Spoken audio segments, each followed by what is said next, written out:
사진으로 살펴보는 한 주간의 주요 뉴스, 클릭 패스트 컷 김나연입니다. 가을의 정취를 물씬 느낄 수 있는 10월입니다.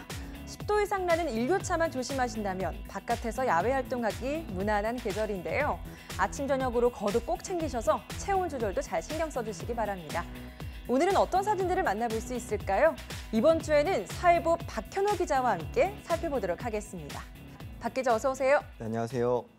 이번 주만 김종성 기자를 대신해서 제가 맡게 됐습니다. 네. 이번 주는 한 주의 시작과 함께 10월이 시작됐습니다. 10월은 기념일이 가장 많은 그야말로 행사의 달이라고 할 수 있는데요. 그와 관련한 각종 사진과 뉴스거리도 쏟아져 나오고 있습니다. 첫 사진은 10월과 관련된 사진으로 시작해 보겠습니다. 네, 빨리 첫 사진 만나보도록 하겠습니다.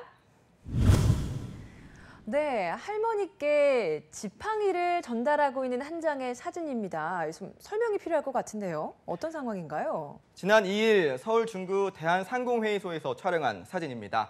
이날 열린 제22회 노인의 날 기념식에서 박능후 보건복지부 장관이 100세를 맞은 박순자 할머니에게 장수지팡이 청려장을 전달하고 있는 모습인데요. 장수지팡이 제가 청려장이라고 말씀을 했는데 사실 저도 몰랐습니다. 그래서 찾아보니까 청려장은 명아주라는 풀로 만든 가볍고 단단한 지팡이로 건강과 장수를 상징한다고 합니다. 본초 과목 등 의서에 따르면 중풍 예방과 신경통에 효험이 있다고 기록이 돼 있습니다. 네, 남성 235명, 또 여성 1,108명 등 총 1,343명이 올해 100세를 맞으셨다고 하더라고요. 네, 그렇습니다. 주민등록상 100세를 맞았거나 주민등록과 다르더라도 100세로 확인된 분들이 모두 1,343명이라는 것이죠. 올해 8월 말을 기준으로 보면 남성 4,253명, 여성 14,252명 등 총 18,505명이 주민등록상 100세를 넘겼다고 합니다. 정부는 1993년부터 주민등록상 100세인 노인과 주민등록과는 다르지만 실제 나이가 100세로 명확하게 확인된 어르신들께 청려장을 선물해 왔는데요. 통일 신라 시대 때부터 조선 시대까지는 임금이 장수 노인에게 청려장을 주는 전통이 있었던 것으로 전해져 내려오고 있습니다. 네, 이렇게 노인의 날도 있었지만 이번 주에 또 1일 국군의 날도 있었습니다. 근데 올해 국군의 날은 좀 달랐던 게 기념식 형태도 그렇고 참 많은 변화가 있었던 것 같아요. 네, 그렇습니다. 그래서 사진을 한 장 준비해 봤는데요. 사진을 통해 좀 더 자세히 살펴보겠습니다. 네. 네, 가수 싸이가 이렇게 축하 공연을 하고 있습니다. 과거에는 볼 수 없는 장면 중에 하나인 거잖아요. 굉장히 좀 이색적인 것 같아요. 지난 1일 오후 서울 용산 전쟁기념관 평화의 광장에서 촬영된 사진입니다. 제70주년 국군의 날 기념식에서 가수 싸이가 축하 공연을 하고 있는 모습을 담은 건데요. 말씀하신 것처럼 올해 국군의 날 기념식은 과거와는 많이 달랐습니다. 일반 시민도 참관이 가능하도록 저녁 시간에 열렸고 오후 6시 30분부터 시작된 행사에는 문재인 대통령을 비롯해서 정경두 국방장관과 육해 공군 참모총장, 국군과 유엔 참전용사와 일반 시민 등 3,500여 명이 참석했습니다. 사진에서와 같이 기념식 본 행사에서는 연예인이 등장하는 축하 공연도 마련됐습니다. 네, 기념식 마지막 순서로 이렇게 싸이가 등장한 거죠? 네, 2007년 병역 특혜 논란으로 곤욕을 치른 싸이는 출연료 없이 국군의 날 축하 공연에 나선 것으로 전해집니다. 자신의 히트곡인 챔피언, 강남스타일, 예술이야 등을 부르자 축제 분위기는 한층 고조됐다는 후문인데요. 올해 기념식이 이렇게 크게 달라진 이유는 두 가지로 정리해 볼 수 있습니다. 첫째는 북한의 핵실험과 미사일 도발 등이 고조됐던 지난해와 한반도 비핵화와 남북 군사 긴장 완화가 진행 중인 올해 상황이 크게 달라졌기 때문이라는 분석이 주로 이루고 있고요. 두 번째는 국군의 날의 주인공인 군인들이 국군의 날을 맞아 진심으로 축하하는 날을 만들자는 정부 의도 또한 크게 작용했다는 후문입니다. 국군의 날 기념식 끝자락에 장병들이 가수 주변 둘러싸고 스탠딩 콘서트에 참석한 것처럼 흥겹게 무대를 즐기는 모습이 전해져 큰 화제를 모으기도 했는데요. 예년과 사뭇 달랐던 모처럼 국군 장병이 주인이 되는 국군의 날 행사였던 것 같습니다. 그럼 다음 사진 살펴보도록 하겠습니다. 네, 문재인 대통령이 임명장을 수여하고 있습니다. 유은혜 신임 사회부총리 겸 교육부 장관 모습입니다. 굉장히 깍듯하게 이렇게 인사를 하면서 임명장을 받고 있죠. 네, 지난 2일 오후 청와대에서 촬영한 사진입니다. 문재인 대통령이 유은혜 사회부총리 겸 교육부 장관에게 임명장을 수여하고 있는 모습을 포착한 건데요. 문재인 대통령이 유은혜 부총리를 청와대로 불러 임명장을 수여한 2일, 혹시 무슨 날이었는지 알고 계십니까? 무슨 날이었나요? 공교롭게 그날은 유은혜 부총리의 생일이었다고 합니다. 와, 정말 의미가 더 남달랐겠네요. 이 때문에 임명장 수여식에 앞서 이뤄진 환담에서는 유 부총리 생일이 화제에 오르기도 했었습니다. 유 부총리는 첫 여성 부총리이자 23년 만에 나온 여성 교육부 장관인데요. 문 대통령은 유 부총리가 교육부 장관과 사회부총리로서 적임자라며 신뢰를 표시하고 사회 분야 전반에서 포용국가로 이끄는 중심 역할을 해줄 것을 당부했습니다. 그럼에도 불구하고 사실 야당은 국민 목소리를 외면한 조치다라고 강하게 반발하고 있잖아요. 네, 그렇습니다. 자유한국당은 긴급 의원총회를 열고 학부모의 목소리를 외면한 조치라고 비난을 했습니다.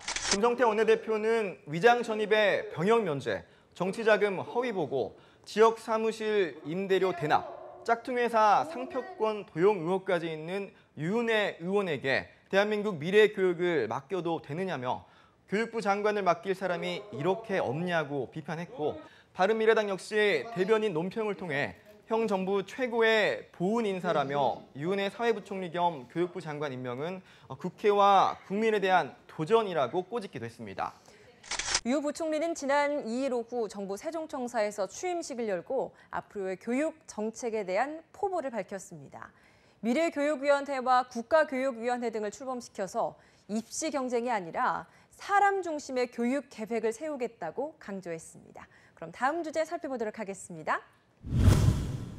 네, 이번 주에 참 시끌시끌했던 이슈 중에 또 하나죠. 심재철 의원과 김동연 부총리가 이렇게 직접 대면했습니다.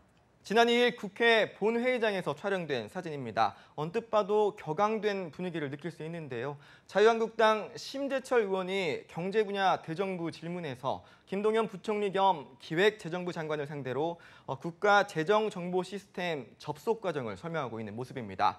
비인가 행정정보 무단 유출 논란을 두고 자유한국당 심재철 의원과 김동연 부총리 겸 기획재정부 장관이 국회 대정부 질문에서 정면 충돌한 모습을 보인 건데요.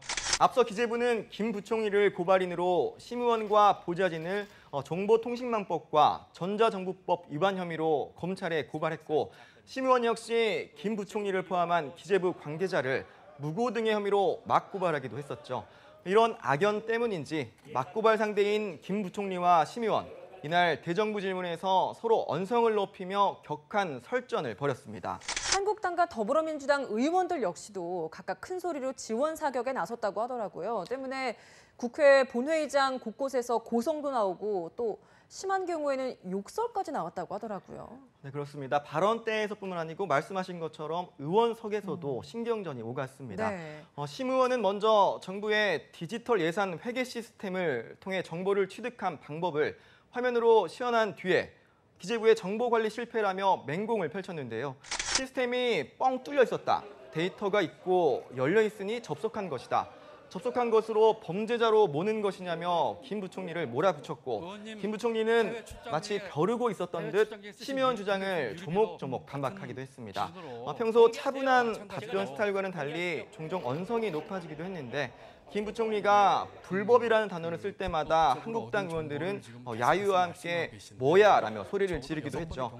민주당 의원들 역시 이에 대응해 심 의원이 발언하면 사과하라고 외쳤는데요. 김 부총리의 반박에는 옳소라고 호응하며 힘을 실어주기도 했습니다. 네, 맞고소 상태인 한국당 심재철 의원과 김동연 경제부총리. 비인가 정보 유출 논란이 불거진 이후 이날 처음으로 대면한 건데요. 결국 대정부 질문은 여야 의원들의 고성과 항의, 그리고 서로를 향한 막말과 야유로 얼룩지고 말았습니다. 그럼 다음 주제 살펴보도록 하겠습니다. 네, 이번에는 어떤 퍼포먼스를 하고 있는 모습입니다. 뒤에 화투 모양인데 거기에 사진이 들어있는데 사진의 인물을 봤더니 양승태 전 대법원장이고요. 그리고 여기 대법관 사무실 수색이라는 종이가 붙은 박스를 짓밟고 있습니다. 어떤 상황인지 좀 설명이 필요할 것 같은데요. 지난 2일 서울 서초동 대법원 앞에서 촬영한 사진입니다.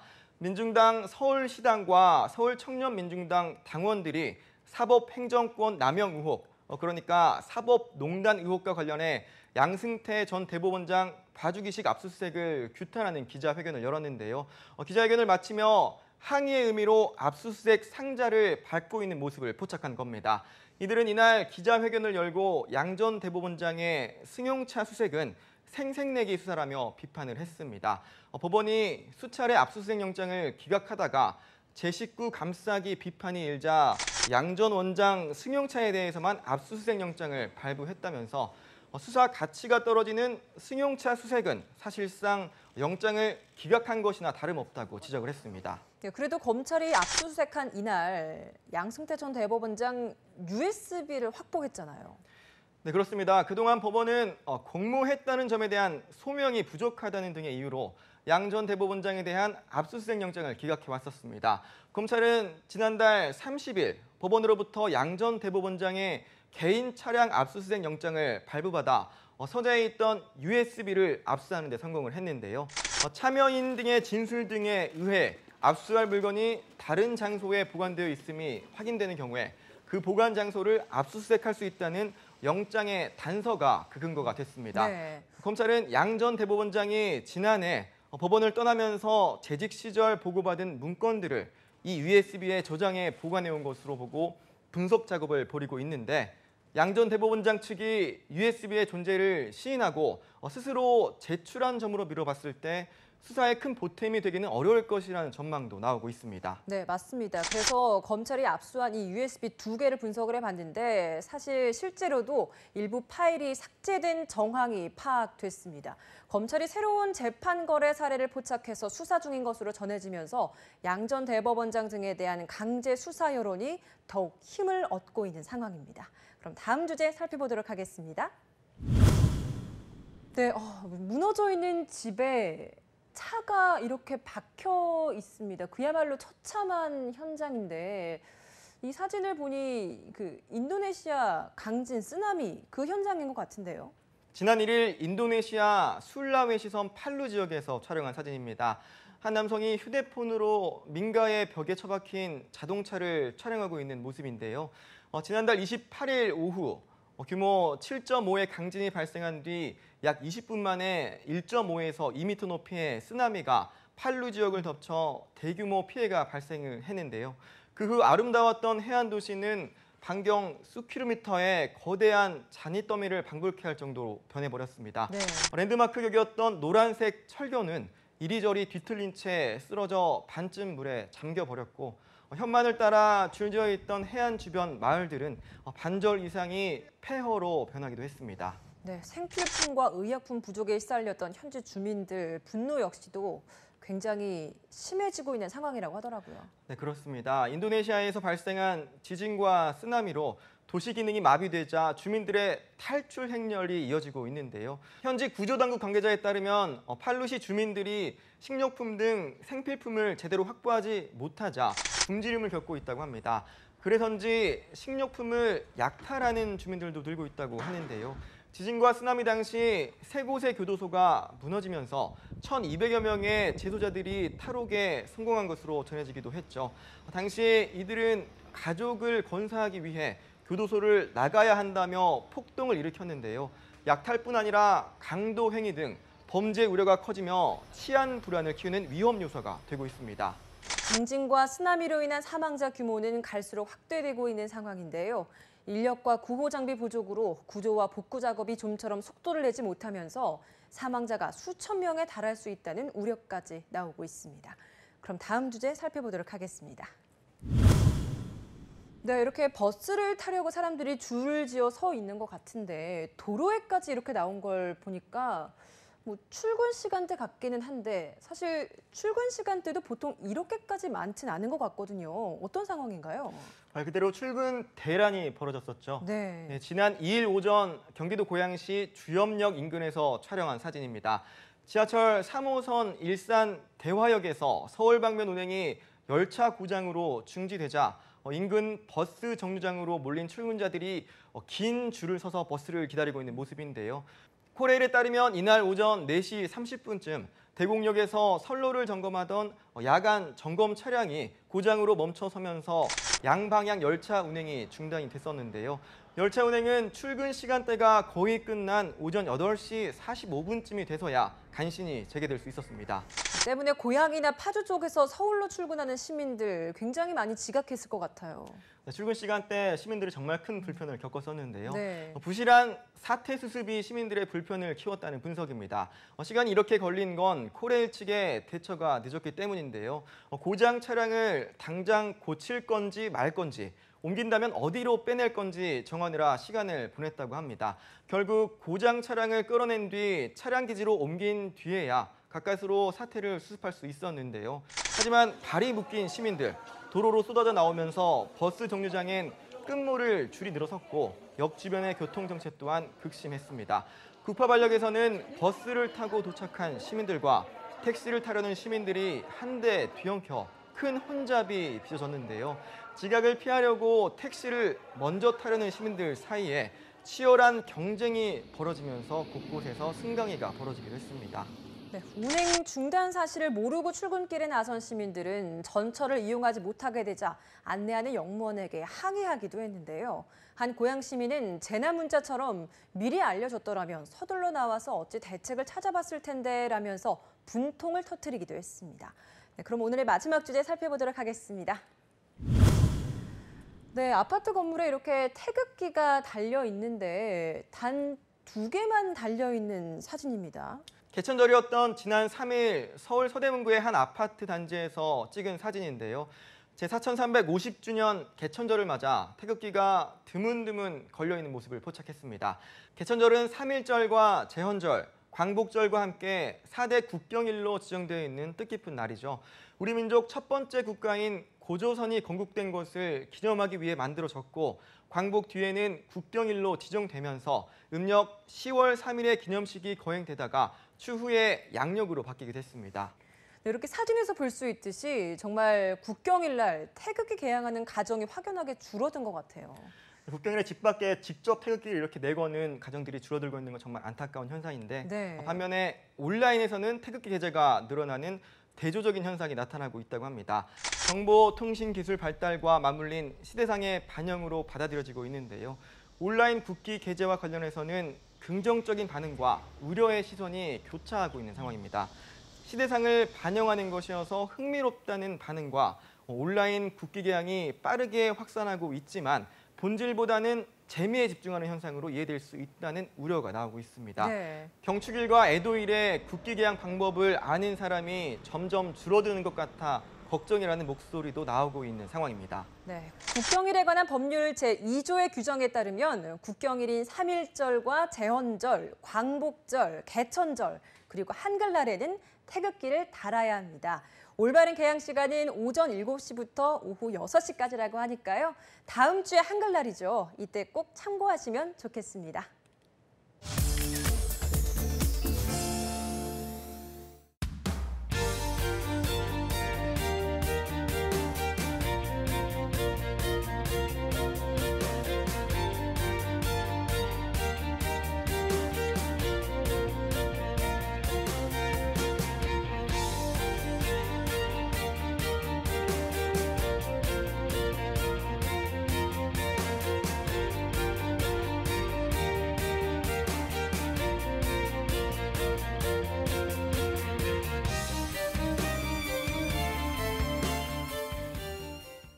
사진으로 살펴보는 한 주간의 주요 뉴스 클릭베스트 컷. 오늘 준비한 사진은 여기까지입니다. 저희는 다음 주에 더 재미있고 의미 있는 사진들로 다시 찾아뵙겠습니다. 시청해주신 여러분 고맙습니다.